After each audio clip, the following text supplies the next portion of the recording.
പറ്റിക്കുന്നതാണ്. എന്നെ ഈ പ്രോഗ്രാമിനൊക്കെ വിളിച്ചുകൊണ്ടിരിക്കുന്ന പൈസ എടുത്തില്ല. പ്രോഗ്രാം നിങ്ങളുടെ കഥ ബാനുവിന്റെ കൂടെ എന്ന എപ്പിസോഡിലേക്ക് എല്ലാവർക്കും സ്വാഗതം. ഇന്ന് ഞങ്ങളുടെ കൂടെ ഉള്ളത് സ്നേക് മാസ്റ്റർ എന്നറിയപ്പെടുന്ന വാവ സുരേഷ് ചേട്ടനാണ്. നമസ്കാരം. നമസ്കാരം.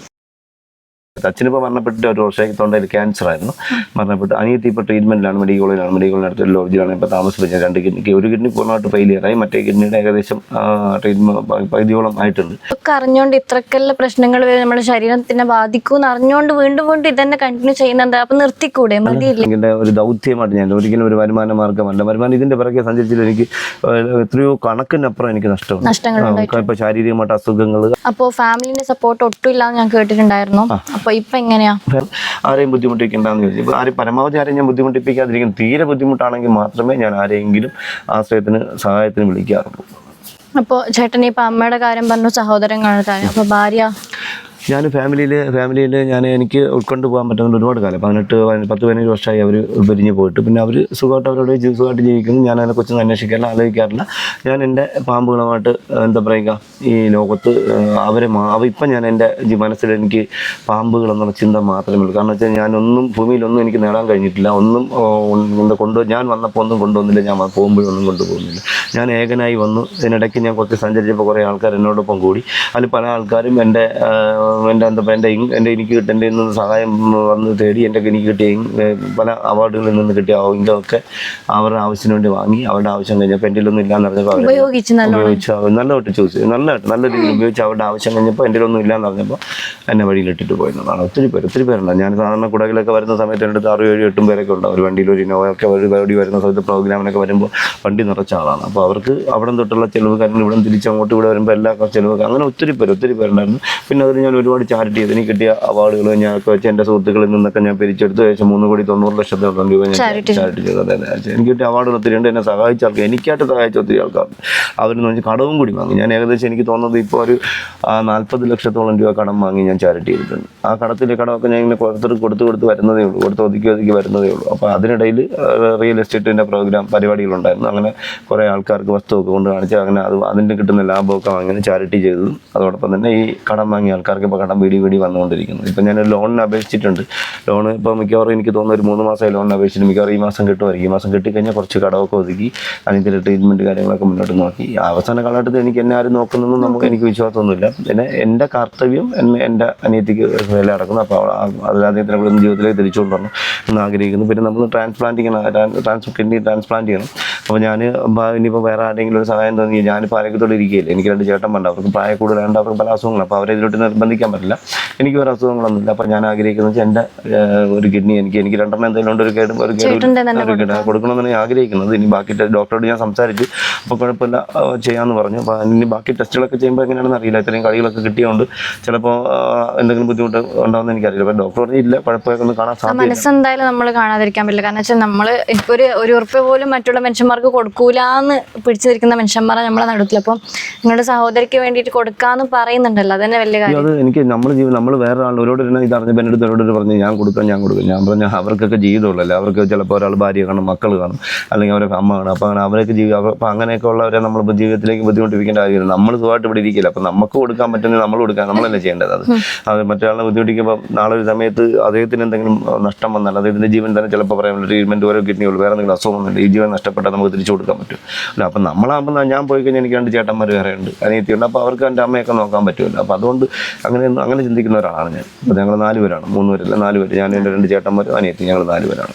പക്ഷേങ്കിൽ നമ്മൾ നിങ്ങളുടെ ഇന്റർവ്യൂ ആയിക്കോട്ടെ, അല്ലെങ്കിൽ പല ഗൂഗിളിൽ നിങ്ങളുടെ വെബ്സൈറ്റിലെ കാര്യങ്ങളായിക്കോട്ടെ എല്ലാം കേൾക്കുമ്പോൾ നിങ്ങളുടെ വീഡിയോസ് എല്ലാം കാണുമ്പോൾ വാവ സുരേഷ് ചേട്ടൻ എന്താ പാമ്പനെ പിടിക്കുന്ന, അവിടെ നിന്ന് പൈസ കിട്ടുന്നു, ഇവിടെ നിന്ന് പൈസ കിട്ടുന്നു, കുറേ സമ്പാദിക്കുന്നു, ഇങ്ങനെ നിൽക്കുന്നു. അങ്ങനെ നമ്മളെ അറിയാത്തൊരാൾക്കാരുടെ മനസ്സിലിപ്പോൾ അങ്ങനെ. കാരണം ഒരു ഷൂട്ടിന് പോയാൽ പൈസ കെട്ടുകണക്കിന് കൊണ്ടുവരുന്ന ആൾക്കാർ അങ്ങനെ ഇങ്ങനെയെന്ന് വിചാരിച്ചിരിക്കല്ലോ. അപ്പോൾ നിങ്ങൾ ഇന്നും വീട് പോലും ജപ്തിയില്ല എന്നുള്ളതെന്ന് പറയുമ്പോൾ അതിശയം തോന്നുന്നു. കാരണം ഇത്രയും കാലം എന്നെ പറ്റിക്കുന്നതാണ്. എന്നെ ഈ പ്രോഗ്രാമിനൊക്കെ വിളിച്ചുകൊണ്ടിരിക്കുന്ന പൈസ എടുത്തില്ല. പ്രോഗ്രാമിനൊക്കെ വിളിച്ചുകൊണ്ടിരിക്കുന്നത് ചോദിക്കാറില്ല. ഞാൻ ചോദിക്കാറില്ല. അതാണ് ഏറ്റവും ഏറ്റവും വലിയ പ്രശ്നമല്ലേ? ഏറ്റവും വലിയ. ഞാനിപ്പോൾ ഒരു ക്ലബിന്റെ പ്രോഗ്രാമിലൊക്കെ പോയി, ഇനി അടുത്ത ആളത്തിന് എത്രയോ ക്ലബ്ബുകാർ വിളിച്ചുകൊണ്ടിട്ട് ഒരു ഷോളും തരും, ഒരു 150 രൂപയുടെ 250 രൂപയുടെ മെമ്മൻ്റെയും തരും. ഞാൻ 3-4 മണിക്കൂർ അവിടെ കയറി പോയിരിക്കണം. അത് അവർ ചിന്തിക്കേണ്ടേ, നമ്മളെ വിളിക്കണം, നമ്മൾ വണ്ടിയില്ല, വണ്ടി വിളിച്ച് വരും. എനിക്കൊരു വണ്ടി സ്പോൺസർ ചെയ്തായിരുന്നു ഒരു പങ്കജ കസ്തൂരി എന്നിട്ട് ഒരു ടീം, എനിക്ക് പങ്കജ കസ്തൂരി എന്ന് ഞങ്ങളുടെ നാട്ടിൽ അറിയപ്പെടുന്നൊരു ഇതുണ്ട്. അവർ എനിക്കൊരു വണ്ടി സ്പോൺസർ ചെയ്തത് പഞ്ചായിരുന്നു. കാരണം 2 വർഷമായി ഞാൻ ആ വണ്ടി ഓടിക്കൊണ്ടിരിക്കുന്ന സമയത്ത് എനിക്ക് ഒരു 2.5 മാസം മുന്നേ 3 മാസം മുന്നേ വണ്ടി എൻ്റെ ഒരു സുഹൃത്ത് ഡ്രൈവർ, ഞാൻ എൻ്റെ അനിയത്തിയും കൂടെ ഹോസ്പിറ്റലിൽ നിൽക്കുന്ന സമയത്ത് എന്നെ വിളിക്കാൻ വരുമ്പോൾ വണ്ടിയിൽ KSRTC ബസ് ഇടിച്ച് കയറിയിട്ട് അത് ഇപ്പോൾ വർക്ക്ഷോപ്പിലാണ്. 3 മാസമായി. എനിക്ക് നന്നാക്കി എടുക്കാൻ പോലും പറ്റാത്ത അവസ്ഥയാണ്. കാരണം വെച്ചാൽ ഇപ്പം 3 ലക്ഷം, അത് അന്ന് നല്ല ഇടിയായിരുന്നു. ഇപ്പോൾ 2.5 ലക്ഷം രൂപ അന്ന് വേണമെന്ന് പറഞ്ഞു. എന്നാക്കാൻ 2 ലക്ഷത്തിൻ്റെ 2.5ക്ക് മേളിലാവുമെന്ന് പറഞ്ഞു. അപ്പോൾ അത്രയ്ക്ക് നല്ല ഇടിയാണ്. ബാക്കി എനിക്ക് തേർഡ് പാർട്ടി ഇൻഷുറൻസ്, അതുകൊണ്ട് ചിലപ്പോൾ എനിക്ക് ഇൻഷുറൻസ് ഉണ്ട്, തേർഡ് പാർട്ടിയായിരുന്നു. അപ്പോൾ അത് നന്നാക്കാൻ പറ്റില്ല. ഇനിയിപ്പോൾ അത് നന്നാക്കി എടുത്താൽ ഒരുവിധം ചെറിയ അത്യാവശ്യ കാര്യങ്ങളൊക്കെ ഓടി നടന്നു പോകും. അപ്പോൾ ഇത് അങ്ങനെയൊക്കെ പോകുന്ന ഒരാളാണ്. അപ്പോൾ നമ്മൾ ആൾക്കാർ വിചാരിക്കുന്നത് വെച്ചാൽ ഭയങ്കര സംഭവമാണ്. ഇതൊന്നും ഒന്നുമല്ല. കാരണം വെച്ചാൽ ഞാൻ വരുമാനം ചോദിക്കാറില്ല. പിന്നെ ക്ലബിൻ്റെ പരിപാടിക്ക് സംഘടനയുടെ പരിപാടി കഴിഞ്ഞാൽ 90% നമുക്ക് എനിക്ക് വണ്ടിക്കൂലി ഒന്നും കിട്ടാറില്ല, പരമാവധി കിട്ടാറ്. ഇപ്പോൾ ഈ അടുത്ത ഞാൻ കണ്ണൂർ ഒരു പരിപാടിക്ക് പോയി, എനിക്ക് 5000 രൂപ, വണ്ടിക്ക് തന്നെ 12,000 രൂപ, വണ്ടിക്ക് 5000 രൂപ വരുന്നത് ട്രിവാൻഡ്രത്തുനിന്ന് കണ്ണൂർ ഒരു ഓടി വന്നത്. അപ്പോൾ അങ്ങനെ ഒരുപാട് ഇപ്പോഴും അങ്ങനെ സ്ഥിരം അത് തന്നെ നടന്നു പോയിക്കൊണ്ട് പാമ്പിനെ പിടിക്കാൻ പോകുമ്പോൾ കൂടെ ഇസ്മയിൽ എൻ്റെ അടുത്ത് ട്രിവാൻഡ്രത്ത് യാത്ര ചെയ്യുന്നു. ട്രിവാൻഡ്രത്ത് യാത്ര ചെയ്യുന്ന സമയത്ത് അദ്ദേഹത്തിൻ്റെ സുഹൃത്തിൻ്റെ കാറിലാണ് ഞാൻ ട്രിവാൻഡ്രത്ത് നിന്ന് കോട്ടയം വരെ പാമ്പിനെ പിടിക്കാൻ വന്നത്. അദ്ദേഹത്തിൻ്റെ സുഹൃത്ത്. അപ്പോൾ അവർ ആ കാറിന് എനിക്ക് പെട്രോൾ അടിക്കേണ്ട അവരടിച്ചു. അപ്പം ഞാൻ അവരെ വണ്ടിയില്ല. അപ്പോൾ അങ്ങനെ വന്ന സമയത്ത് എനിക്ക് 500 രൂപയാണ്. എനിക്ക് ഞാൻ ടാക്സി എടുത്ത് ട്രിവാൻഡ്രത്ത് എനിക്ക് 5000 രൂപ, 500 രൂപ. അതേപോലെ സന്തോഷത്തോടെയാണ് ഞാൻ ഒന്നും പറഞ്ഞില്ല, ഞാൻ വാങ്ങി മടങ്ങിപ്പോയി. അപ്പോൾ ഇതൊക്കെയാണ് ഞാൻ ചോദിക്കില്ല എന്ന് അറിഞ്ഞതുകൊണ്ട് ചില ആൾക്കാർ തരുന്നുണ്ട്. ചില ആൾക്കാരുടെ ബുദ്ധിമുട്ടും കാര്യങ്ങളൊക്കെ ഇപ്പോൾ മീഡിയാസ് വഴിയെ കണ്ടിട്ട് ചില ആൾക്കാർ 1000-2000 ഒക്കെ തരുന്ന ആൾക്കാരുണ്ട്. പക്ഷെ അതുകൊണ്ടൊന്നും നമുക്ക് മെയിൻ്റെനൻസ് പോകത്തില്ല.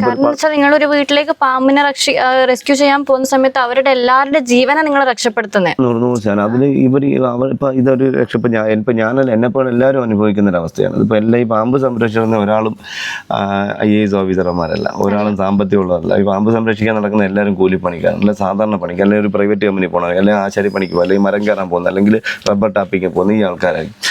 ഒരു ദിവസം ഒരു പാമ്പ് രാവിലെ ഒരു ജോലിക്ക് വേണ്ടി ഇറങ്ങുമ്പോഴായിരിക്കും ഒരു പാമ്പിനെ പിടിക്കാൻ വിളിക്കുന്നത്. അവിടെ ചെല്ലുമ്പോൾ ഇതൊരു ഹോളിനകത്ത് കയറിപ്പോയി. ഈ ഹോളൊക്കെ വെട്ടിപ്പൊളിച്ചെടുത്ത് വരുമ്പോൾ ഉച്ചയാവും. അന്ന് അവന് ജോലിക്ക് പോകാൻ പറ്റില്ല. അപ്പോൾ ആ ജോലിക്ക് കിട്ടുന്ന അന്നത്തെ ശമ്പളം കൊണ്ടായിരിക്കും വീട്ടിൽ കുഞ്ഞുങ്ങൾക്ക് ഫുഡ് വാങ്ങുന്നതും വീട്ടിൽ അരിയും സാധനങ്ങളും വാങ്ങുന്നത്. ജോലിക്ക് പോയിരിക്കുമ്പോൾ അവന് ഇത് വാങ്ങാൻ പറ്റില്ല. അപ്പോൾ ഈ പാമ്പിനെ പിടിക്കാൻ പോകുന്ന ആൾക്കാർ, ആ വീട്ടിലുള്ള ആൾക്കാർ 10,000-ഓ 2,000-ഓ കൊടുത്ത് എന്താണ് നഷ്ടമായിരിക്കുന്നത്? എന്താണ് പ്രശ്നം? എൻ്റെ കാര്യം പോട്ടെ, എനിക്കത് പ്രശ്നമില്ല. ഞാൻ മൊത്തത്തിലുള്ള പാമ്പ് സംരക്ഷണയുടെ അവസ്ഥയാണ് ഞാൻ പറയുന്നത്. ഒരു സർക്കാരിൽ നിന്നും ഒരു ആനുകൂല്യം ഇല്ല, ഓരോടത്തും, ഇന്ത്യയിൽ ഓരോടത്തും ഇല്ല. റിസ്ക് ഉള്ളതാന്ന് മനസ്സിലാക്കിയിട്ട് മതി. എല്ലാ ജീവിതവും റിസ്ക്കാണ്. എല്ലാ ജോലിയും റിസ്ക്കാണ്. പക്ഷെ ഇത് അവർക്ക് ഇപ്പോൾ പൈലറ്റിന് റിസ്ക് ഉള്ള ജോലി, ഇത്രയും ആൾക്കാരുടെ ജീവൻ പുള്ളിയുടെ കയ്യിലാണ്. പക്ഷെ പോകുന്നുണ്ടെങ്കിലും പുള്ളിക്ക് ശമ്പളമുണ്ട്. ഇപ്പോൾ എഞ്ചിൻ ഡ്രൈവർ ട്രെയിൻ ഓടിക്കുന്ന ആൾ, അദ്ദേഹത്തിനും ശമ്പളമുണ്ട്. അദ്ദേഹം ഇത്രയും ആൾക്കാരുടെ ജീവൻ കാണാൻ അദ്ദേഹം തുല്യം. അപ്പോൾ അദ്ദേഹത്തിന് ശമ്പളമുണ്ട്. ഈ പാവപ്പെട്ട മനുഷ്യന്മാർക്ക് ഈ പാമ്പിനെ പിടിക്കുന്ന ആയിരക്കണക്കിന് ആൾക്കാരുണ്ട് ഇന്ത്യയിൽ. അവർക്ക് അവരുടെ എല്ലാവരുടെ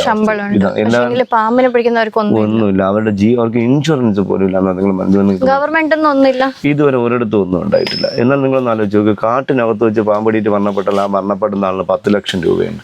ഇവിടെ നാട്ടിൽ വെച്ച് ഒരു പാവപ്പെട്ടവൻ, ഇന്ത്യയിൽ എല്ലായിടത്തും പാമ്പടിയിട്ട് മരണപ്പെട്ട എത്ര ലക്ഷം രൂപയാണ്? 1 ലക്ഷം രൂപയായിരുന്നു. ഞാൻ കേരളത്തിലെ വനംവകുപ്പ് മന്ത്രി, മുന്നിരുന്ന വനംവകുപ്പ് മന്ത്രിക്ക് പേപ്പർ പ്രസന്റ് ചെയ്തിട്ടുണ്ടായിരുന്നു. അത് 1 വയസ്സ് മുതൽ 20 വയസ്സ് വരെയുള്ള ആൾക്കാർക്കാണെങ്കിൽ 40 ലക്ഷം രൂപ നഷ്ടപരിഹാരം കൊടുക്കണമെന്നും, അതിൽ താപ്പോട്ടുള്ളവർക്ക്, അതിന് മേപ്പോട്ടുള്ളവർക്കാണെങ്കിൽ 10 ലക്ഷം രൂപ കൊടുക്കണം പറഞ്ഞ് പേപ്പർ പ്രസന്റ് ചെയ്തിട്ടുണ്ടായിരുന്നു. ഒന്നുമില്ല, വെറും 2 ലക്ഷം രൂപ ആക്കിയിട്ടുണ്ട്. 2 ലക്ഷം രൂപ എത്രയെങ്കിൽ അത് കൊടുക്കാതിരിക്കാനാണ് അവർ ശ്രമിക്കുന്നുള്ളത്. കാരണം എന്തെങ്കിലും കാരണം കണ്ടെത്തും. എവിടെ വെച്ച് കഴിച്ചു, എങ്ങനെ കഴിച്ചു. ഇപ്പോൾ എനിക്ക് കിട്ടിക്കഴിഞ്ഞാൽ ഒന്നുമില്ല, എനിക്ക് ഇൻഷുറൻസ് ഇല്ല, LIC ഇല്ല, ഒന്നുമില്ല. കാരണം ഞാൻ അപകടം വിലയ്ക്ക് വാങ്ങിക്കുന്ന ആളായതുകൊണ്ട് ഒരു ഇൻഷുറൻസ് കമ്പനി എനിക്ക് ഇൻഷുറൻസ് തരത്തില്ല. ഒരു മെഡിക്കൽ ക്ലെയിം ഒന്നുമില്ല. ഇപ്പോൾ എൻ്റെ അനിയത്തെ ട്രീറ്റ്മെൻറ്റ് ഇരിക്കുന്നു, ഇതുവരെ ഒന്നും എടുക്കാൻ പറ്റിയിട്ടില്ല, അവർക്കും എടുക്കാൻ പറ്റില്ല. സീരിയസ് ആവുമ്പോൾ ഹോസ്പിറ്റലിൽ കൊണ്ടുപോകുന്നു, ഞാൻ അതിൻ്റെ പിറകെ ഓടി കിടക്കുന്നു. ഇതപ്പോൾ ഇതെല്ലാം ഞാൻ ഇതിൽ നിന്ന് കണ്ടെത്തണമെന്നുള്ളതാണ് ഇതുവരെ ഉള്ളത്. ഇന്ന് ഈ നിമിഷം നമ്മൾ സംസാരിച്ചുകൊണ്ടിരിക്കുന്നത് തന്നെ വരെ ഉള്ളത് എല്ലാം ഞാനിത് ഓടി നടന്ന് ഞാൻ ഈ പ്രോഗ്രാമിലൊക്കെ പങ്കെടുത്ത് കിട്ടുന്ന തുച്ഛമായ വരുമാനം കൊണ്ടാണ് ഇതെല്ലാം മെയിൻറ്റെയിൻ ചെയ്യുന്നത്. ഒന്നും കയ്യിൽ നിൽക്കത്തില്ലെന്ന്, ഇനി ഒരു സമയത്ത് ഇതൊന്നും നടക്കത്തില്ല. ഇപ്പോൾ ഞാൻ ആലോചിച്ചിട്ടുണ്ടെന്ന് വെച്ചാൽ പനീതിരെ കിഡ്നി പ്രോബ്ലം വരുന്നതിന് മുന്നേ ഞാൻ ആലോചിച്ചിട്ടുണ്ടെന്നത്, ഞാൻ എൻ്റെ ആരെങ്കിലും ഒരുപാട് എടുത്ത് പറഞ്ഞു, ആർക്കെങ്കിലും കിഡ്നിയുടെ എന്തെങ്കിലും സഹായം വേണ്ടി, സഹായമായിട്ടല്ല കാശിന് എന്തെങ്കിലും കാശിന് കൊടുത്താൽ കിട്ടുമെന്നുണ്ടെങ്കിൽ ആരെങ്കിലും എൻ്റെ പണം ഞാൻ കൊടുക്കാൻ തയ്യാറാണ്. കാരണം വേറെ നിങ്ങൾ എനിക്ക് ഈ ബാധ്യതകൾ ഒഴിവാക്കാൻ വേണ്ടി ഞാനത് മനസ്സിലിങ്ങനെ പ്ലാൻ ഒരുപാട് ഞാൻ സംസാരിച്ചിട്ടുണ്ടായിരുന്നു. അപ്പോൾ ഞാനായതുകൊണ്ട് ആരും ഇല്ലെങ്കിൽ ആവുന്നില്ല എന്നുള്ളതാണ്. ഇല്ലെങ്കിൽ ഞാൻ കിട്ടിയത് എൻ്റെ കിഡ്നി കൊടുത്തിട്ട് ആ ഫണ്ട് വാങ്ങി എനിക്ക് എൻ്റെ ബാധ്യതയൊക്കെ ഒന്ന് ഒഴിവാക്കണമെന്ന് എനിക്കുണ്ട്. അതിനിടയ്ക്കാണ് വെള്ളടി പോലെ അച്ഛൻ്റെ ക്യാൻസർ, അമ്മയുടെ അനിയത്തിയുടെ ഈ അവസ്ഥയൊക്കെ ഉണ്ടാകുന്നത്. അപ്പം ഇങ്ങനെയൊക്കെയാണ് എന്താ പറയുക എൻ്റെ ജീവിതയാത്ര.